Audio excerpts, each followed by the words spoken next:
Hi everyone, meteorologist Robert Spetta here with you on today, the 22nd of February 2015. And what we're talking about out here in the Western Pacific and Eastern Asia today is really more of a spring-like setup we're seeing at least across much of Japan over through Eastern China.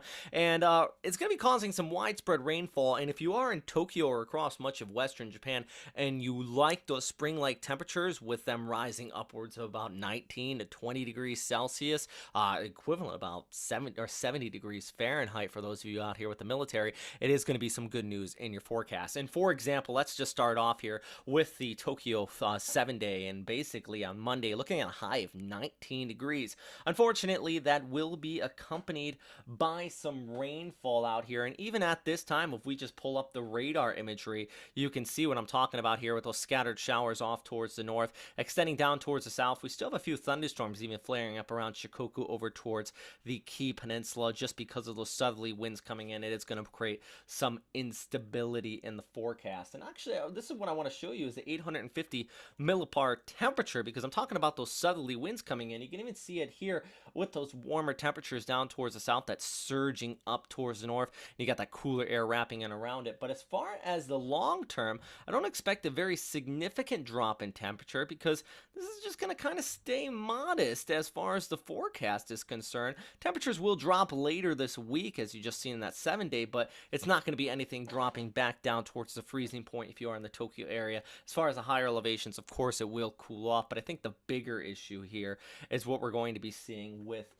the rainfall in these higher elevations out here. Let's go ahead and I'll zoom right in on this and show you an example. Throughout the day on Sunday into Monday, basically all these showers just continue to persist overhead.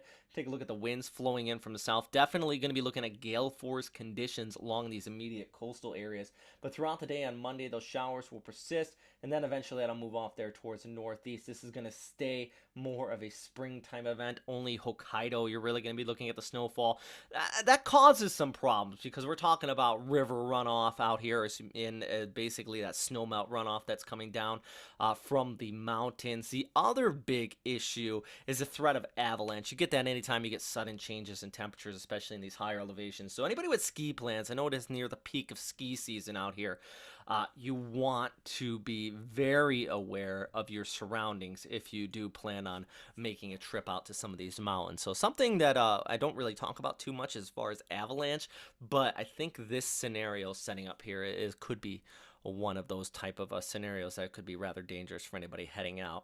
The other big issue do we want to talk about today, we have a big cloud cluster down there towards the south. As far as the Joint Typhoon Warning Center, they're not even mentioning this, guys. It's not even on their radar. I did have one person kind of point it out to me. We can even pull up our satellite picture here on the Western Pacific Weather website, and you can see it down here towards the south, just kind of swirling, not even swirling, just blobbing up around Palau. I know that's not an official word.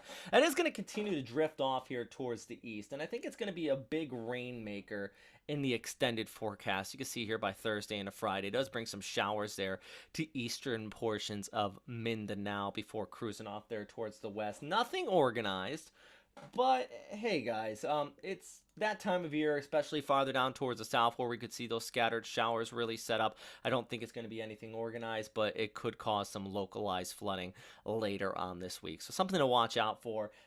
This isn't the only model really picking up on that with the ECMWF. GFS even points this out. And really the big issue is you have our, well, basically Westpac high off here towards the east, the Siberian highs approaching in from the north. Kind of the start of the Mayu Bayou front right in there, but really that moisture kind of squeezes along the southern extent of it, and that brings those showers out there across Mindanao. So that's going to be something we're watching over the next several days. So really the two spots there are farther off here towards the north into Japan. Widespread showers expected there in your forecast here on Monday. And the southern Philippines, we're going to be setting up for some scattered showers later on this week. Otherwise, very typical Mayu Bryo front continuing to dominate, or at least the start of it. I keep on calling it. It's not quite there yet, but it looks like it's just starting up as far as a seasonal front there. So some more showers expected across southeastern China. The very least is just because of that moisture flowing around the western periphery of the Westpac High. Hey, if you notice something a a little bit different about this video update today. I do want to point it out. I did it all in one cut. That might be why I'm talking a little bit differently here and trying to rush through it. I got some more new software and I'm trying to experiment with it. So as you can see in my background here, I'm actually looking at this screen back here and the one over there and talking to the camera over here on top of that. So we got a few things going on here at the website and at the YouTube channel. So prepare for some new changes. I always appreciate your feedback as far as what I put it out here.